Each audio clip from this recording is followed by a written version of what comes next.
Well, we might all be going to Canada soon as Senator Achodu is pushing for the legalization of cannabis in Nigeria. So all my Canada brothers, well, personally, I don't involve or indulge in it, but to all the Canada lovers, it might be legalized soon. And we're also moving to state governments becoming fashion police in the workplace in Delta. We have so many stories today on the morning break. I am Abbas Muhammad. My name is Barry to the world. I'm Mohammed without the glasses. Well, join us today on the morning break as we'll give you some exciting and engaging topics around the world and within the country. First off, INEC and police warn against early 2027 election campaigns.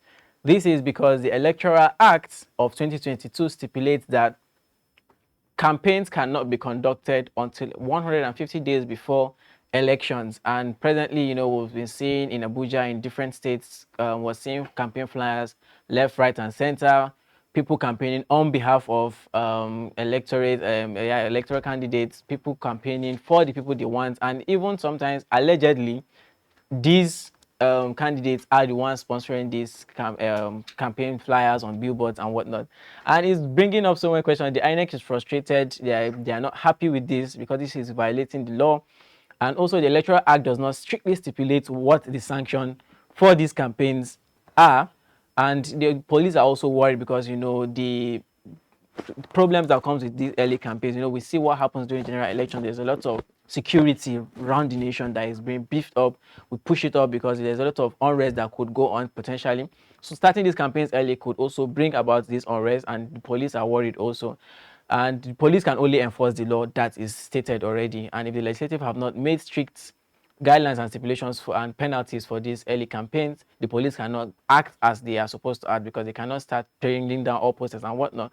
And it's become a worrisome thing. The INEC chairman and even the former INEC chairman, Jega, spoke during a roundtable discussion about this. But Barry, what do you think about these campaigns that are going on?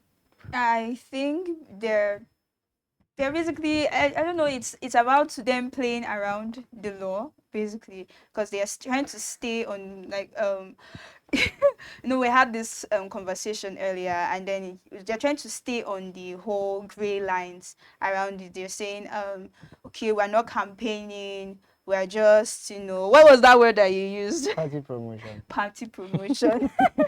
We're just doing party promotion. And then it's funny because INEC is coming out to complain, and INEC knows very well what it needs to do. Rather than come out and complain, okay, they are not complying with this particular, put stricter rules, stricter punishments. Okay, that we have a clearly stated rule that, okay, 24 hours before elections, all campaigns should stop, and there's a penalty for exceeding that 24-hour line. Why don't you put a stricter measure? Like, do you understand?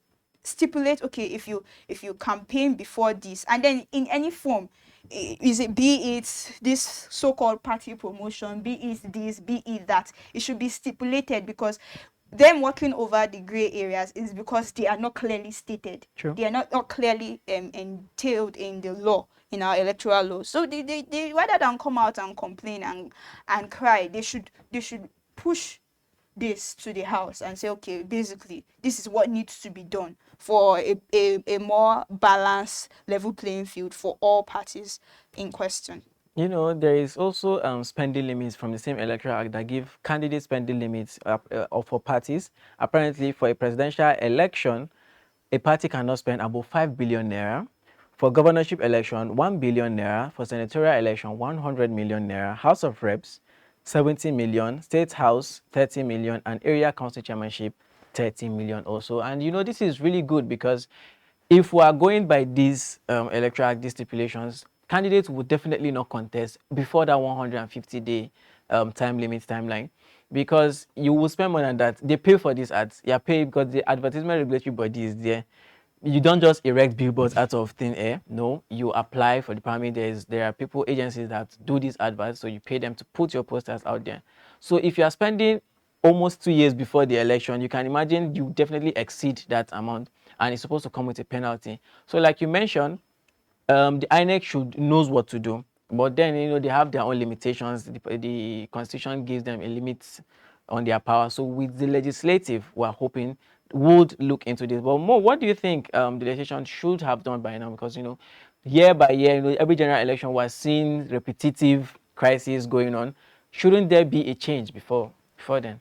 I think what's the INEC are trying to do right now, to add to what Barry said, is, you see, there are office holders who are willing to contest in the upcoming election. So this early campaign serves as a distraction for them, rather than them focusing on their set objectives. Now maybe you are a minister and they are willing to contest for governor, and you see early campaigns, you'll be distracted from carrying out your discharging your duties.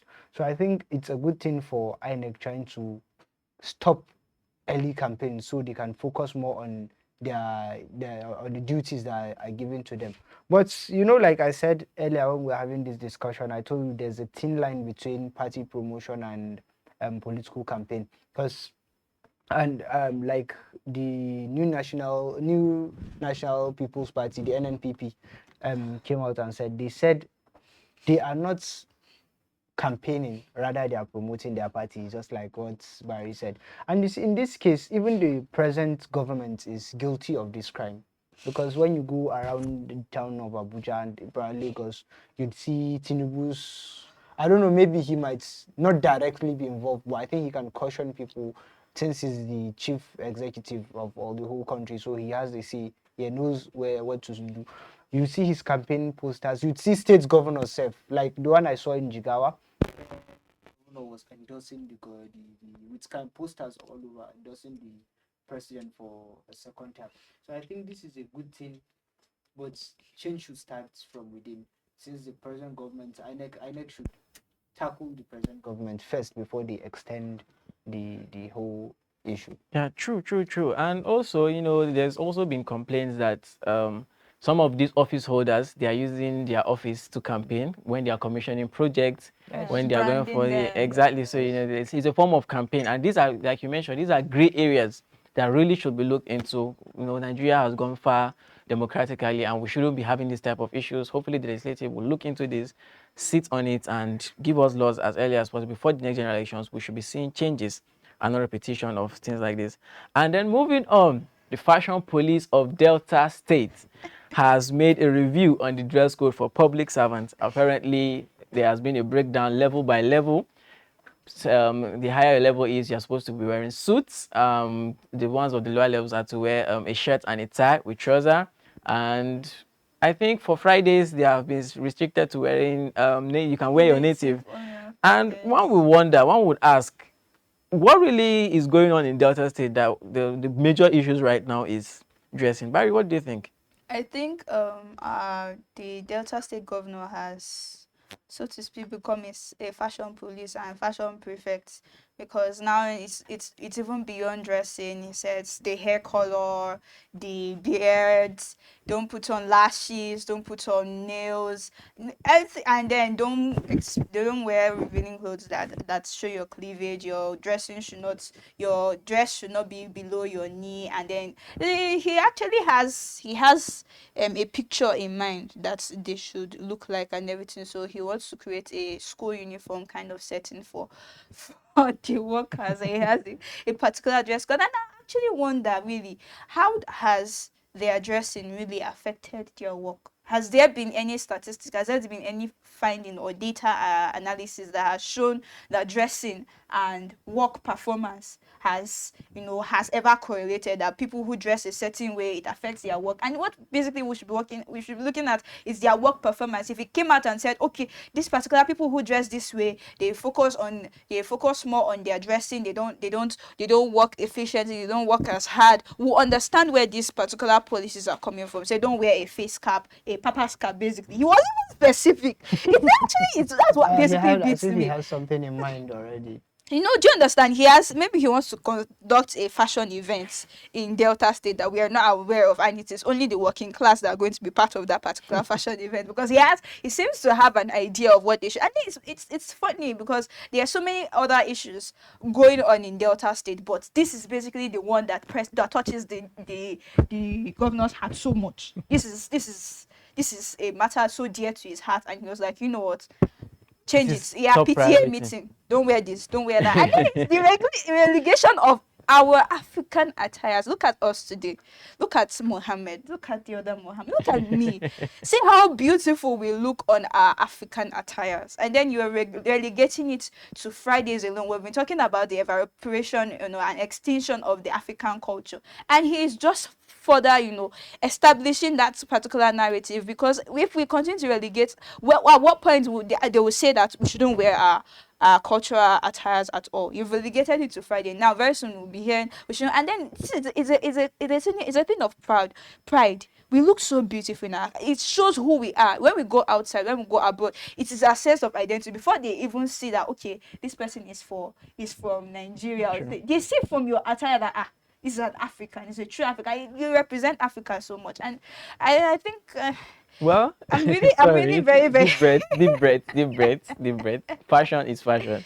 But then more, the stipulations, for wearing of suit, shirt, and tie, the price of an average suit, not a designer, not Armani, we're talking about a casual everyday office suit, costs about 170,000 naira or more, and on average, and you're supposed to wear this like Monday to Thursday, and the salary of a level 9 worker in Delta State is about 140,000, which is not even up to the price of one suit.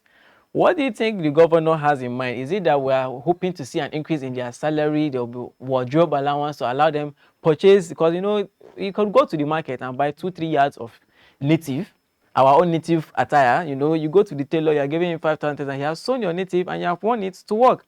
But if the governor is saying you have to wear suits, do you think he's going to provide funding for that?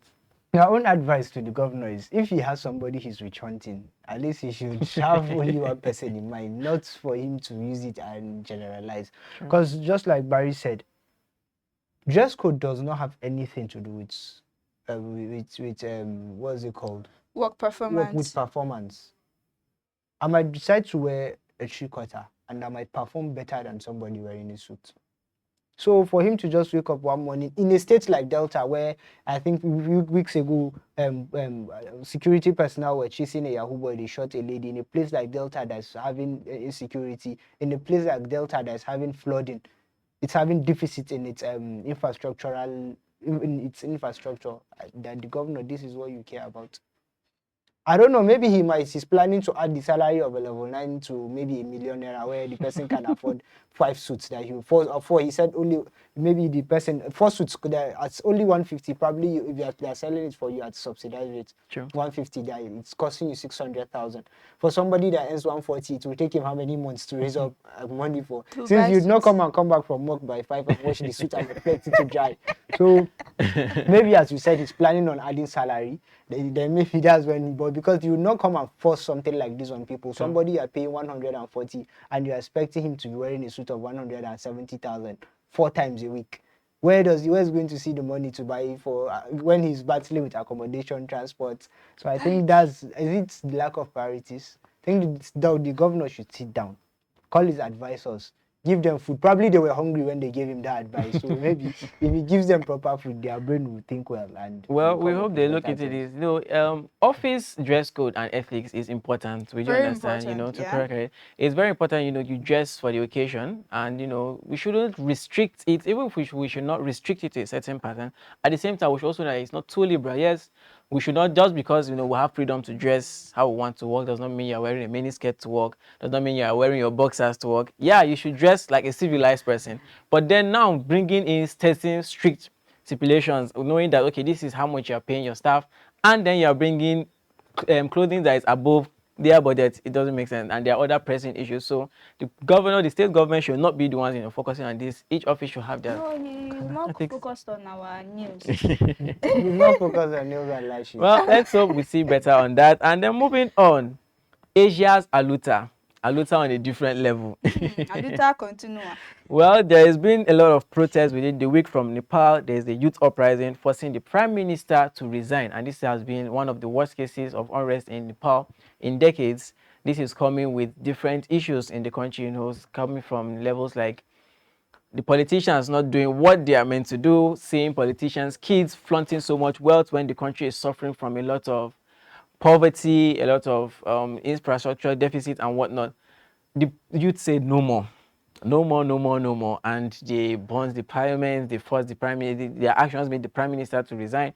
They showed unity within themselves, and they pushed forward. And well, even though we've seen a lot of violence and unrest there, at the same time, the voices of the people are heard. If they were not heard before, their actions has made it heard. What do you think about the whole situation, Barry? I mean, I think like I always say, when they don't hear words, they will hear people who don't hear words will hear action. And the people of Nepal started this whole thing as a peaceful protest, starting basically from it started on social media as a Nepal versus what they call it, Lapo baby conversation. Nepal versus Lapo baby conversation. They had that whole conversation, and then it's brewed towards the government of Nepal say, you know what, cancelled. No more Instagram, no more X, no more WhatsApp, no more Facebook, and the people say, no, we're not having any of this. We're going to the streets, and we're going to challenge you guys on not just taking away our freedom of speech. We're also challenging on bad governance and everything. The same way we had with the NSAS protesters. We started NSAS before it became End Bad Governance protest and everything. So it moved from there to there, and they came out on the streets so eagerly to protest for their rights. And then one thing that actually struck me so definitely was when they were protesting peacefully.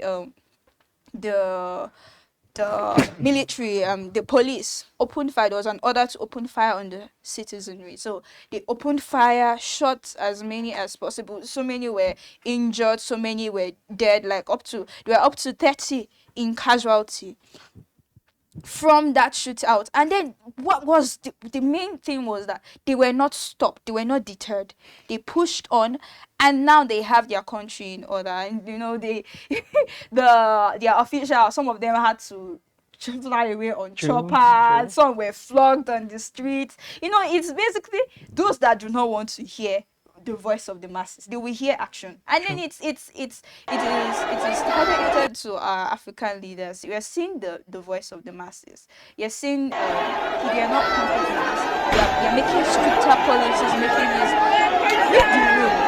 It happened. The protests happened in Indonesia, France, and everywhere. And it's a pattern is setting, and everything. The voice of the masses beforehand. I'm not excited. If the people are pushed to a certain place, it will lead to protest. And people actually have the right to protest. They have the right to protest for their right. They have the right to protest against government. Although, yes, in line with the constitution, go and seek permission from the police for permits to protest, and also ask for security agency to protect you while doing the protest. Just like also talking to Nigerian citizens, if you actually want to protest, it's your right. It's your right. It is actually your own given right. And then in the NSAS protest, after that whole shootout, everybody went to their tent over, and they gained, the end for that. The goal was not achieved, but they were deterred by the violence. Basically, it's a learning point, really.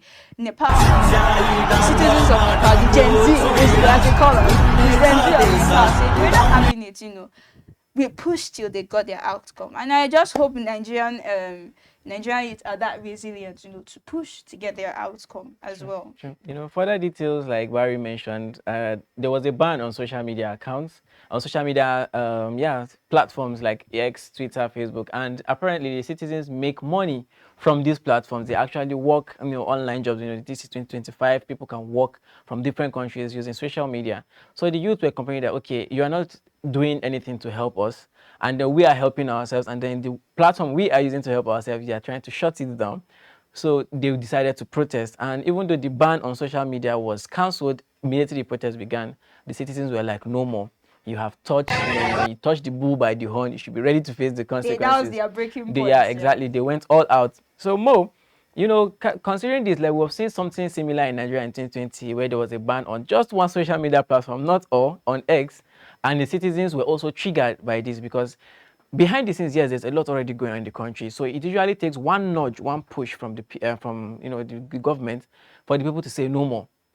Social media ban on X was not was not something that might have triggered a protest, but then due to the surrounding situation whereby we're having corruption in the country, we're having so much going on, that ban on eggs in Nigeria triggered the people. I've seen also similar protests happening in Kenya earlier this year where they also protested. So is this a wave of, like Barry mentioned, we have a right to protest. We've seen where even the president has also protested. President, before he became president, he had embarked on protests to, against the government when things were not going as they are supposed to be.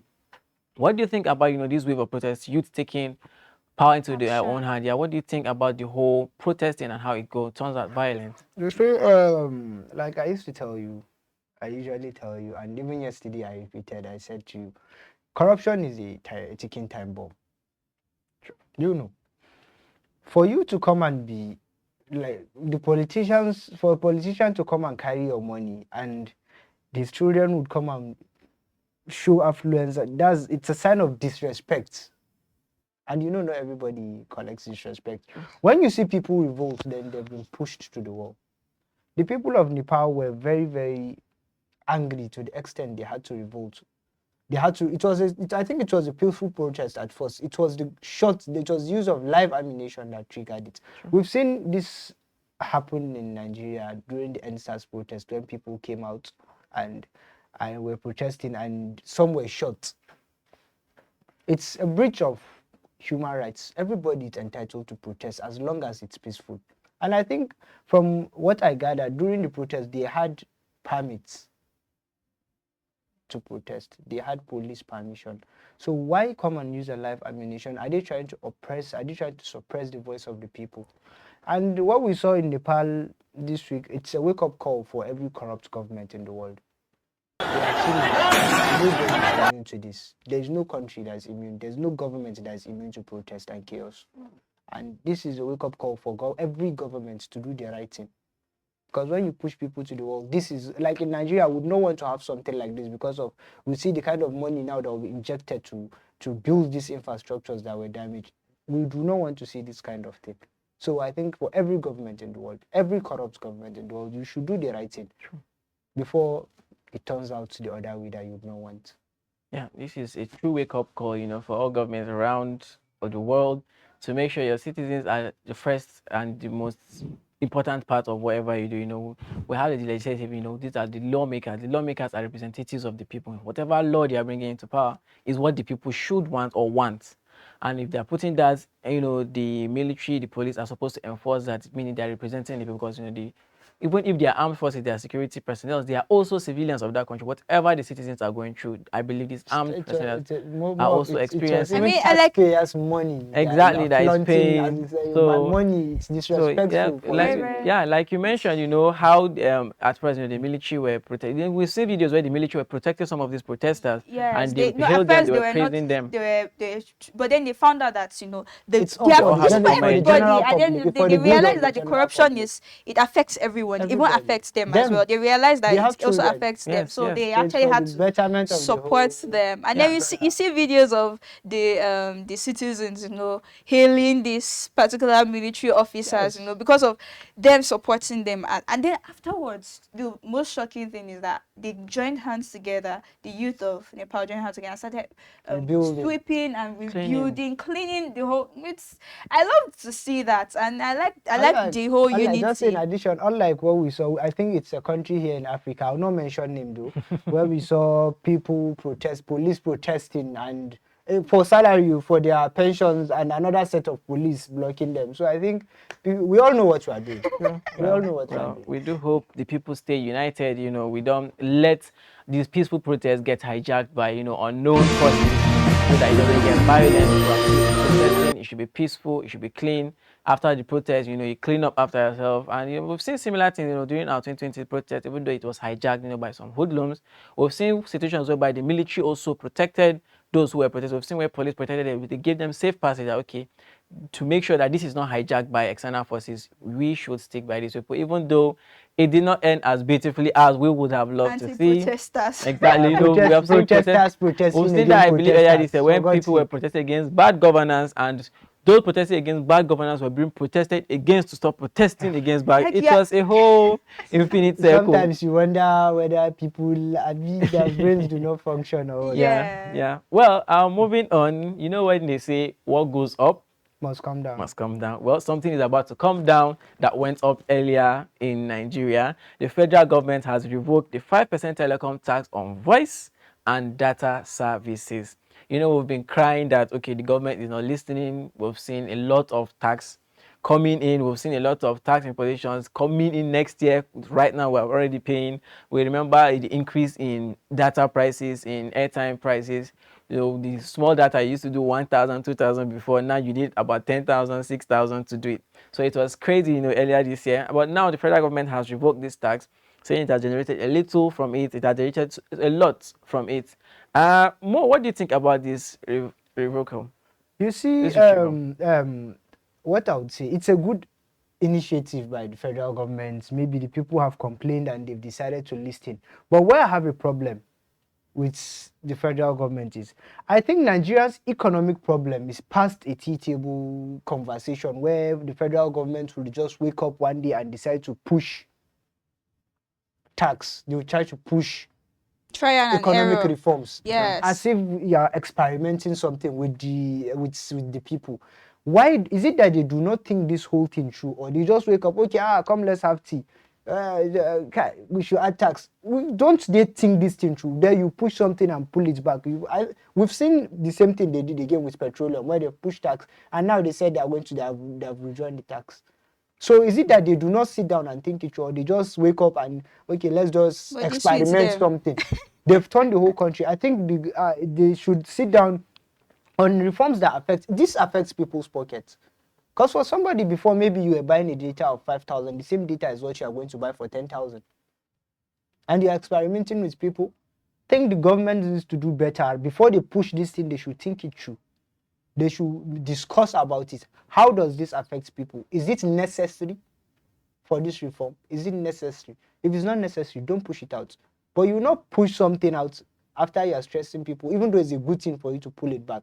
But you will not be experimenting with people's pockets. It shows that they are not actually serious. So yes, as if it was not discussed. They just wake up one Like it was morning, not thought just like through. maybe you just wake up one morning and be want to eat plantain. You just, after you've sent somebody to go and buy the plantain, you It's like, tell them, oh, "I don't my want to bad. eat." So as if it's becoming somehow.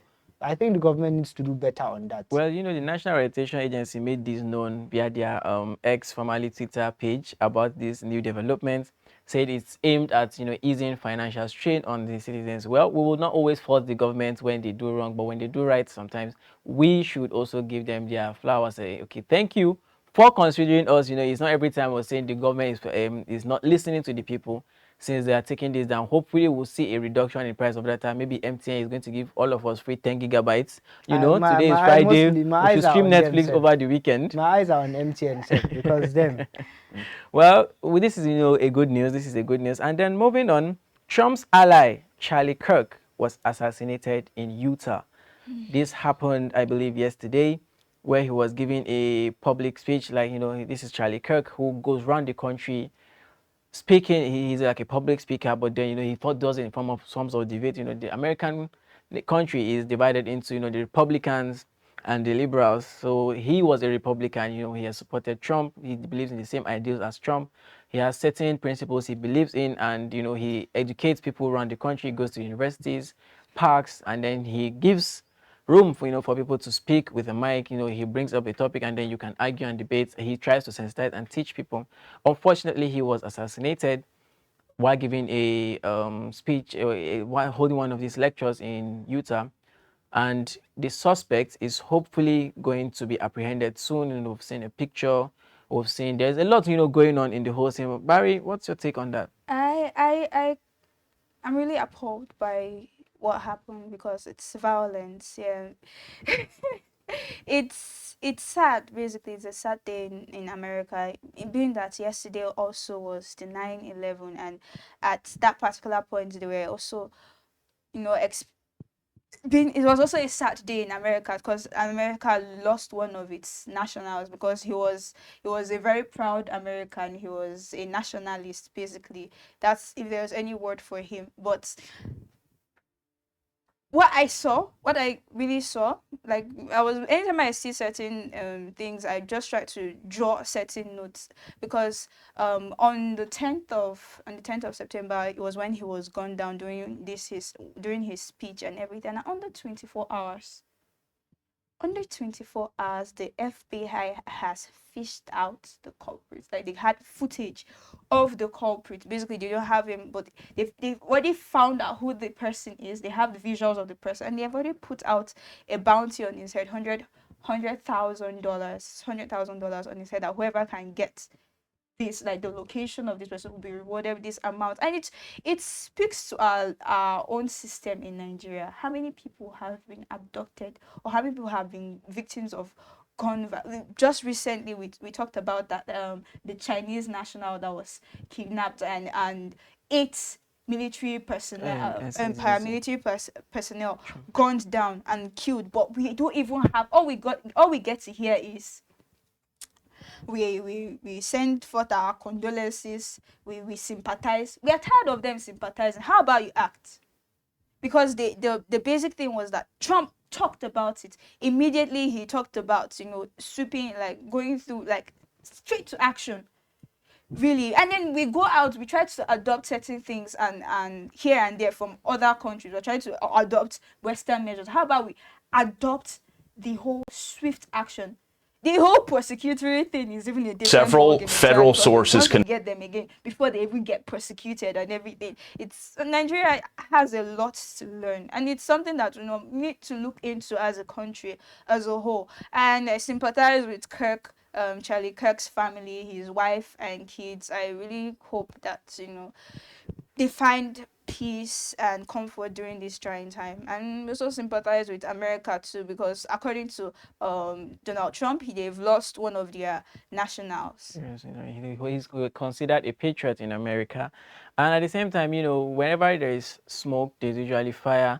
Adding on the fact that he is someone, like I said, he's someone who goes around the country talking about his opinion, controversial opinions, which some says, we've seen situations whereby even at the scene of his death, some were celebrating, some who were against, his ideologies, some people were celebrating, and it begs the question, his statements are controversial, but then does he deserve to be killed for being of a different opinion? Mo, what do you think about situations like this? You see, like I said, Charlie was an advocate for gun ownership, and even though he does not deserve, nobody deserves to die. The violence is not acceptable anywhere around the world. To my great fellow Americans, I am filled with grief. I think here in Nigeria, there was somebody who was advocating for gun ownership. So, and like I always see, my arguments to anybody is any place whereby this kind of thing is not regulated, people have now. You see, the first question is where that from the weapon that was used to shoot him. It's a very long range weapon. Because I think he was not in the crowd. For somebody to have access to certain weapon, it's insane to think about it. So I think these are weapons that are supposed to be only accessible to military personnel. So I think it's sad to see somebody that's an advocate for gun ownership being gunned down. It's really not nice, and I don't think violence is acceptable anywhere. We should say no to violence in general rather than gun violence. And rest in peace and my condolences to his family. Amidst the whole controversial thing, we've seen celebrities like Andrew Tate or influencers like Andrew Tate coming to mourn death of assassination of Charlie Kirk. He's also donated about $1 million for a mural alongside Elon Musk, who also donated $1 million for a mural creation of Charlie Kirk. At the same time, also Andrew Tate, he's also someone who we consider controversial with a lot of controversial opinions. Also made a tweet saying they have come for him. That was strike 3. They're also coming for us next.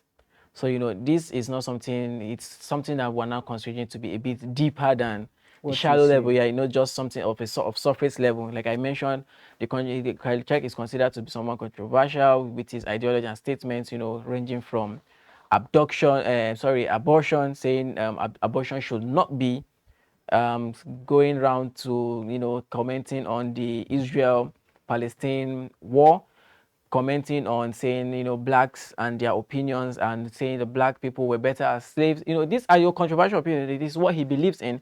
But at the same time, it does not warrant his assassination, does not warrant his death. Just because you disagree with someone's ideologies does not directly mean you should kill. That person deserves to be killed. You can also bring up your debates, bring up your argument. This is someone who argues, with facts. You know, he argues with facts, and you can also bring up your facts and debate him. You understand? And if that is not the case, as long as he's not causing any harm to anyone, he's just pushing ideologies. You are also pushing your own ideologies. You debate it, you know, and he was giving platform to people, you know, going around the country debating. In political time, as we used to say, Barry, we disagree to agree. So yes, conflict is part of life. If you do not you cannot have the same opinions. We have different interests. Everybody will actually have conflicts. But does it end?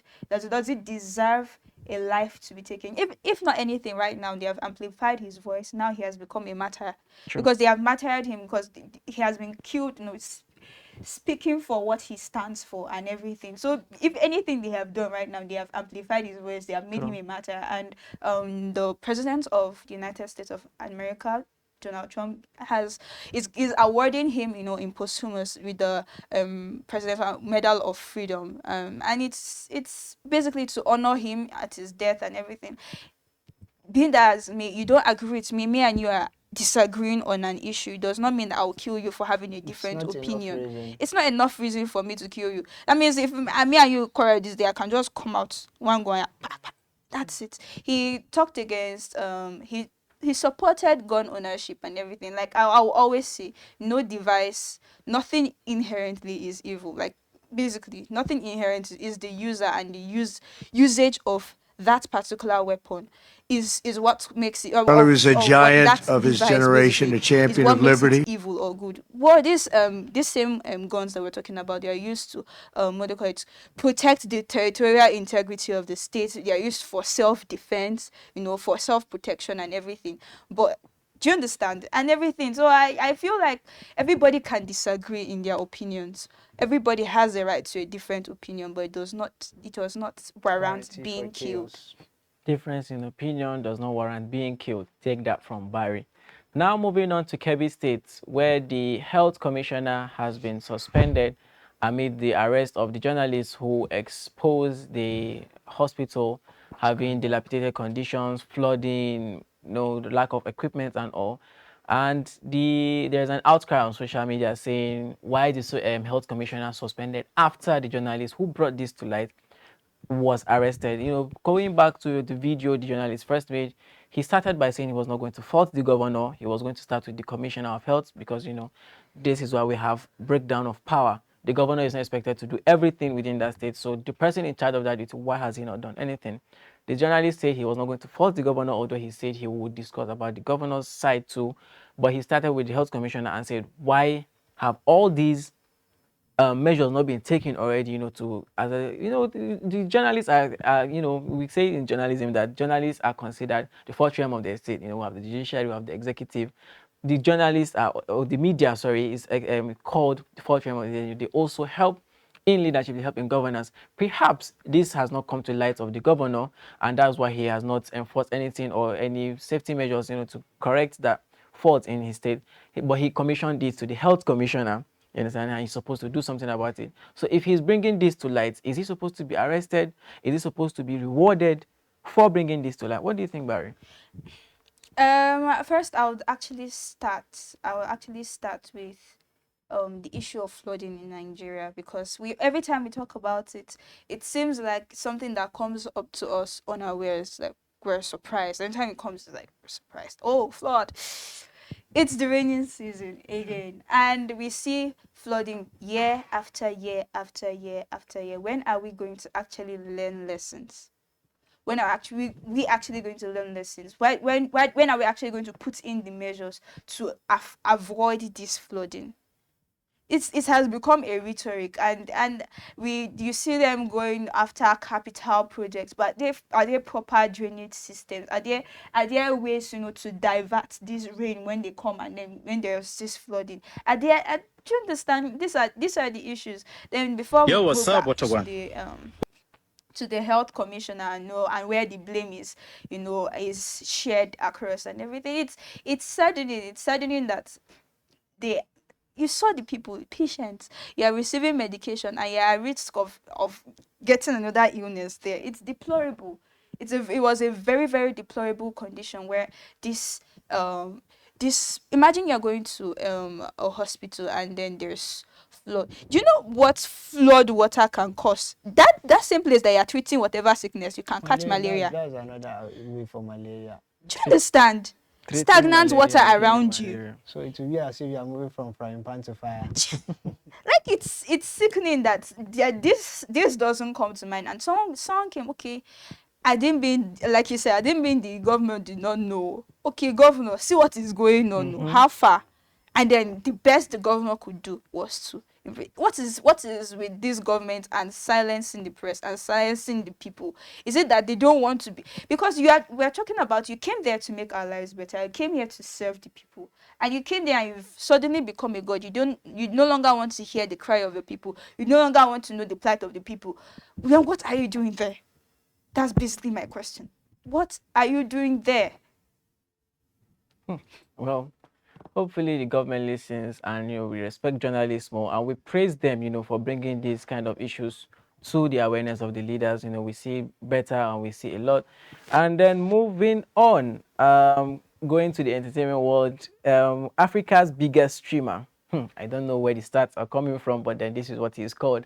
Pella secures a stream deal with Kick, joining the likes of Mr. Beast and Adin Ross in the streaming world, which is actually a huge milestone. Very commendable, very amazing, seeing that Africa is recognized, and so the person from Africa is coming from the country known as the giant of Africa, Nigeria. What do you think about this great move from Pella?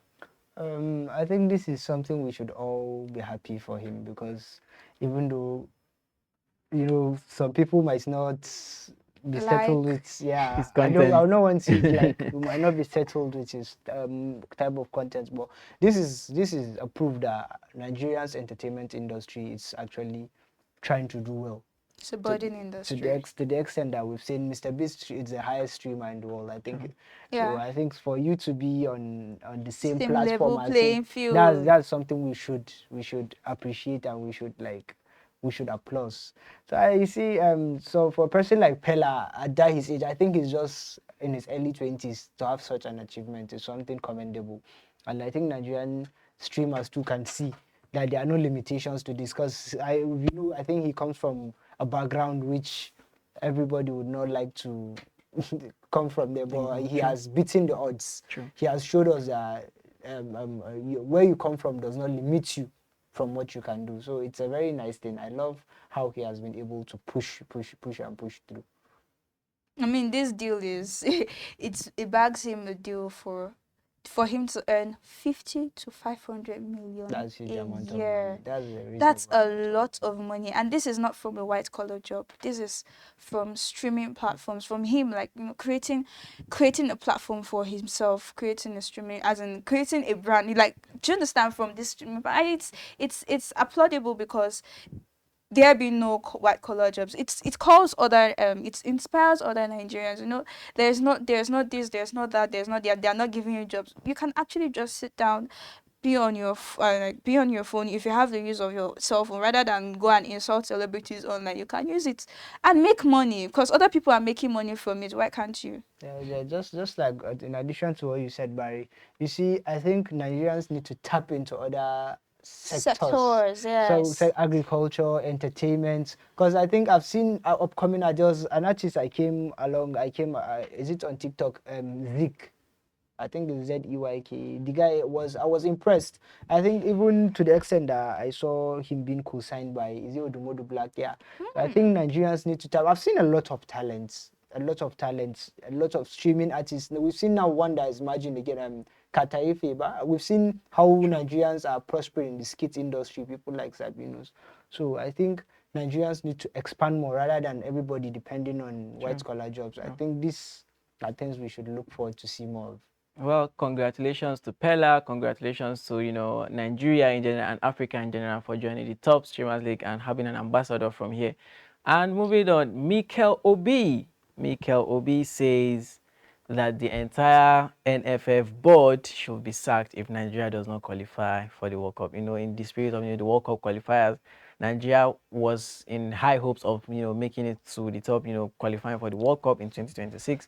But then we beat the Amavubi of Rwanda, and then we moved on to play South Africa, where we drew the match, and it was not funny at all, and there was a lot of backlash, there was a lot of controversy surrounding the whole match, moving from traveling there, blames on players. More, what can you add about this whole situation? I think I would understand the points that Obi is trying to come out from, his points of frustration, because I think this is the second time Nigeria have not qualified.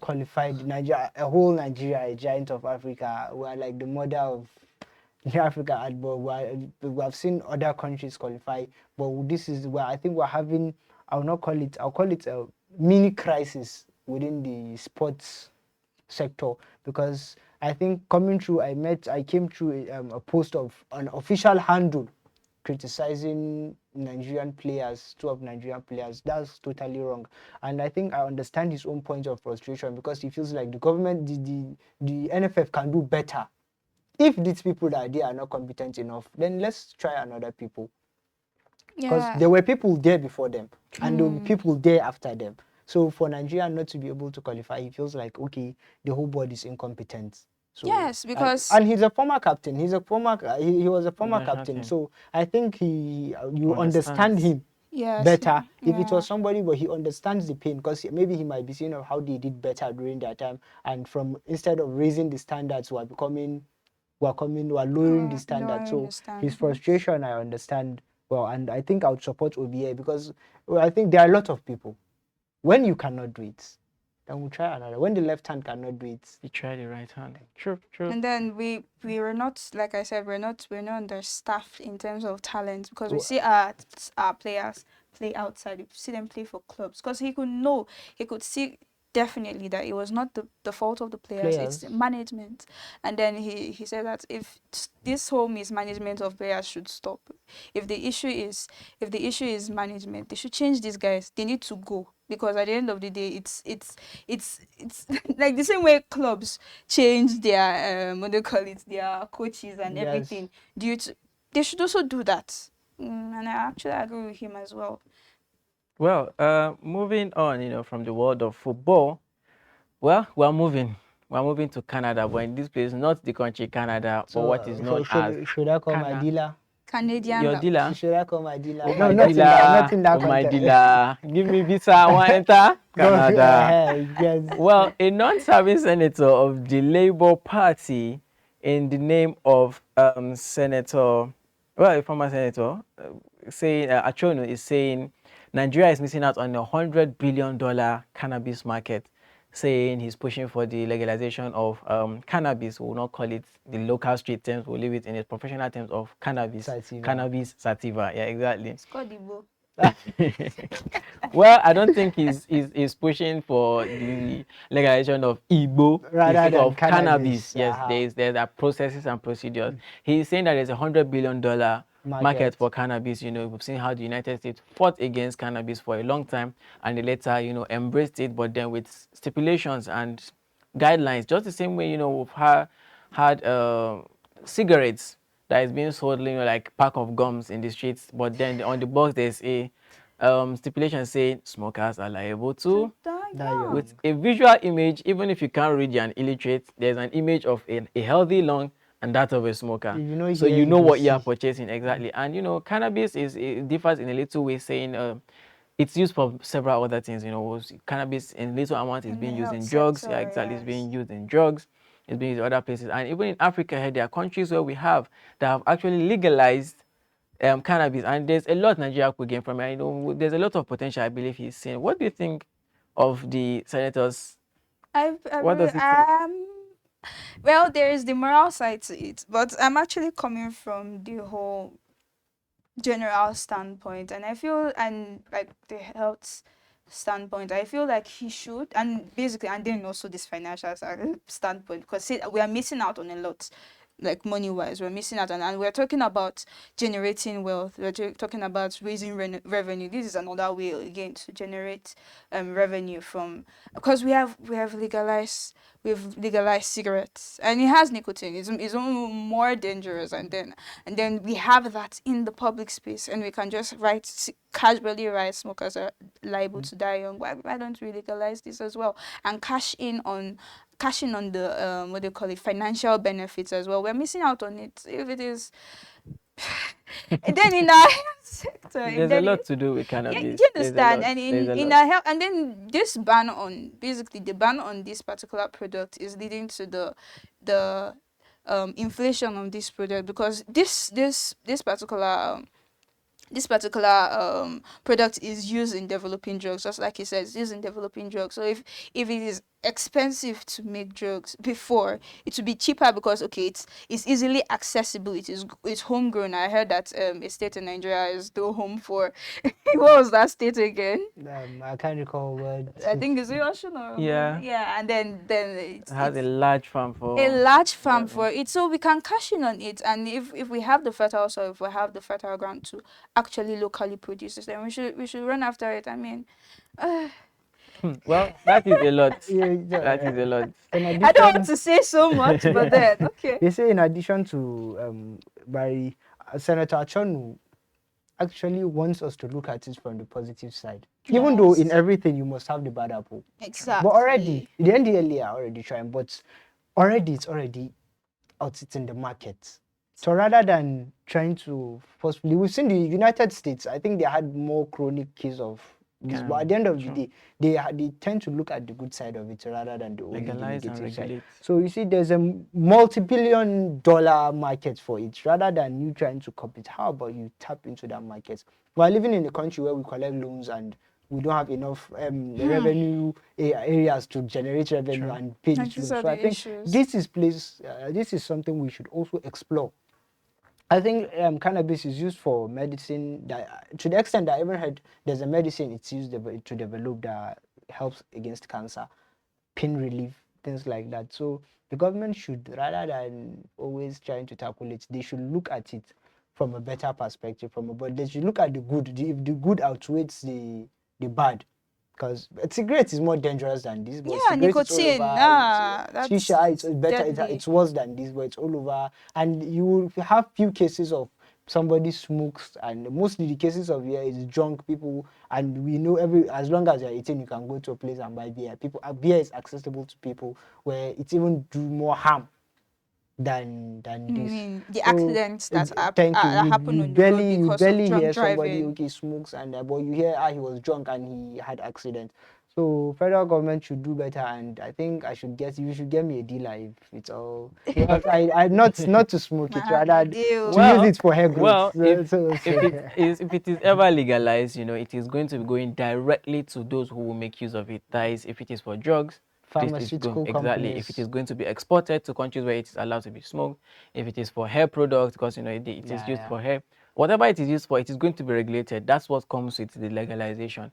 There will be a regulation of what it is being used for, and we will not be seeing an extravagant usage of it. Hopefully, there's always repercussions. Even for alcohol, has negative effects, like you mentioned. But then it is still being sold. People still make money from it. Just take it responsibly. That is what. If we're taking it irresponsibly, we should push for responsibility. Moving on, Niger State Governor Umaru Bago. This is your vicinity now.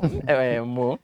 Niger State Governor Muhammad Umar Bago has got Nigerians talking after disclosing his administration is planning on doing a straight rail line from the state of Niger, Mina, in the capital, of Niger State, Mina, down to Abuja, hoping that this is going to ease stress for people from Niger that are working in Abuja, because sometimes if you are working in a civil service or paramilitary or whatever it is, you might be moved to another state and you might not be busy. People that have families, people that have a home in Mina can go to work in Abuja and come back in the morning. You get out into the train, your bullet train swiftly moves you within an hour or two. You're in Abuja, you're done for work, and in the evening you're back to see your beautiful family without waiting months. What do you think about this whole?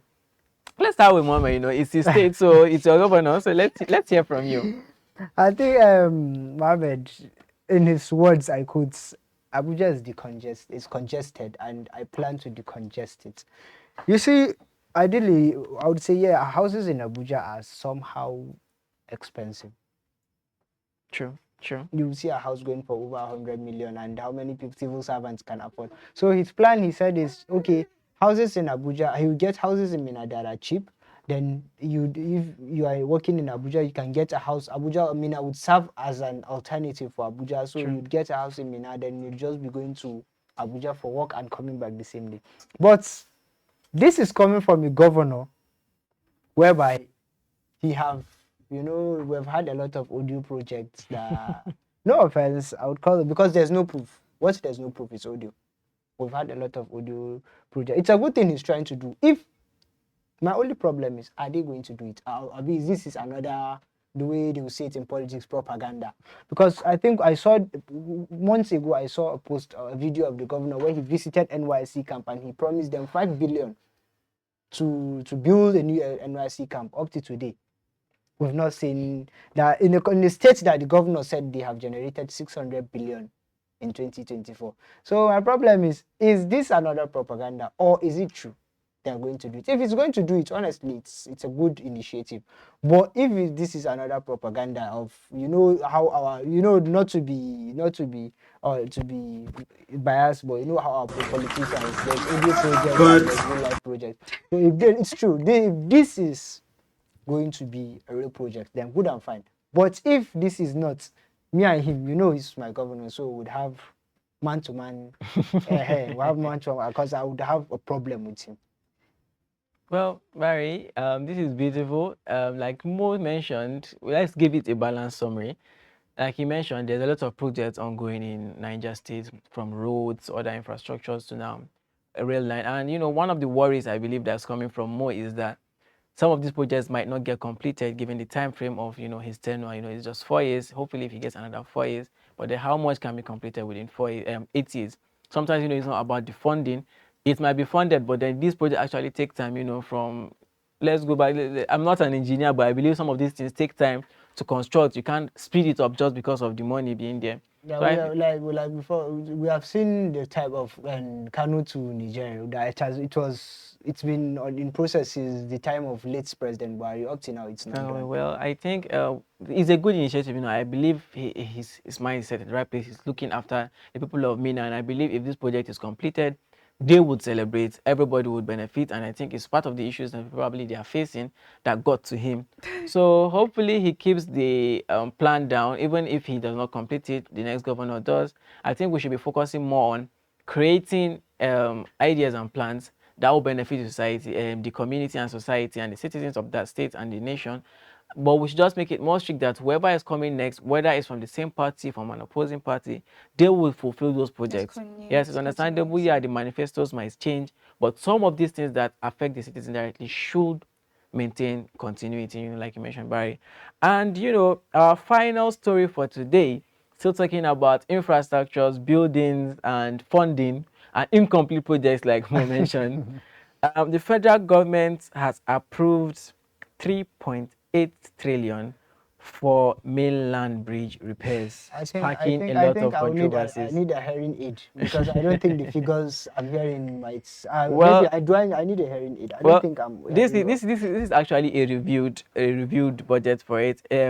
Initially, it was 15 billion for repairs and management of the bridge. It's good the government is focusing on repairs and management. We always complain about maintenance in the country and of infrastructure. I didn't know Sweden reach like this. So there was a review of the initial 15 billion, because it deteriorated before there was changes. It's moved from that initially from 2023 was when this 15 billion was budgeted, but then now we've had a lot of other problems that came up, moving from the whole infrastructure is said to be faulty. I know this is a major bridge in Lagos State, whereby when we saw the protest on the bridge within the week, and there was a lot of traffic caused by just a little protest on the bridge, meaning that this bridge is very crucial, is very important to the people of Lagos State.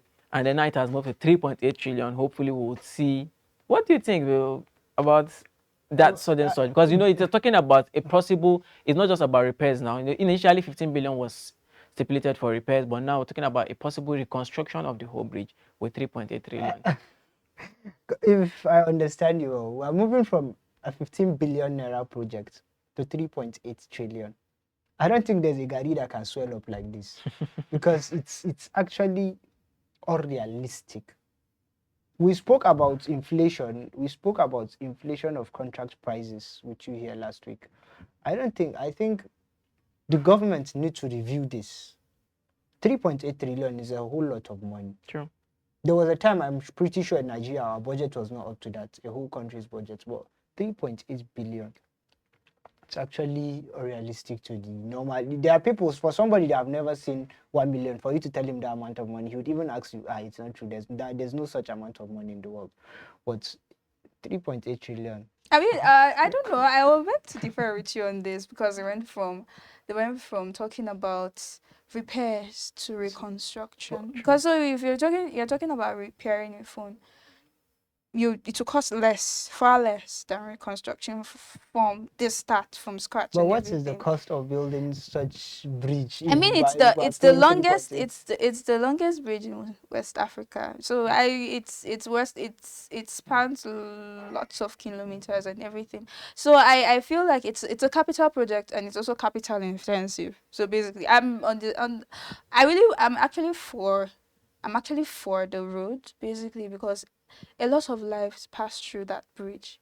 A lot of people pass through that, and we're talking about the integrity of that bridge. If that bridge collapses, God forbid, do you know how many lives will be lost? And when we talk about projects like this, I actually, no matter how much they quote for it, for me really, no matter how much they quote for it, no amount of money can equate to a human life. And it's basically, we're talking about human lives because once that bridge breaks, we're talking about the sea direct. You're entering water direct. So and when they for somebody embark, like me that cannot swim. do you understand? At that point, I don't think you'll be able to swim because you'll be trapped in your car or in this thing. There's no, and then the waters are the current is not. It's not swimming pool. We're not talking swimming pool. The current of that water is so much. It extends into the ocean, and everything because we're talking about Lagos and surrounded by water and everything.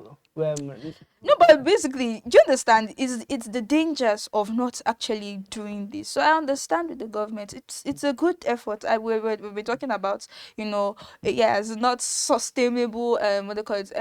What do you call it again? Survival development goals. No, even sustaining maintaining Yeah, capital structures and like structures like that. And then we're talking about maintenance culture. It is a good and laudable effort in maintenance sector. But if this road, this bridge basically is being closed down for maintenance and everything, what other alternative routes are going to be explored? Because we just talked about recently that there was a protest. That protests on that bridge, and we saw How the impact. Do you understand? We saw the impact on businesses. So, what is the alternative route for that third mainland bridge? You see, me not to cut, not to just add my addition. You see, we live in a country whereby things are inflated.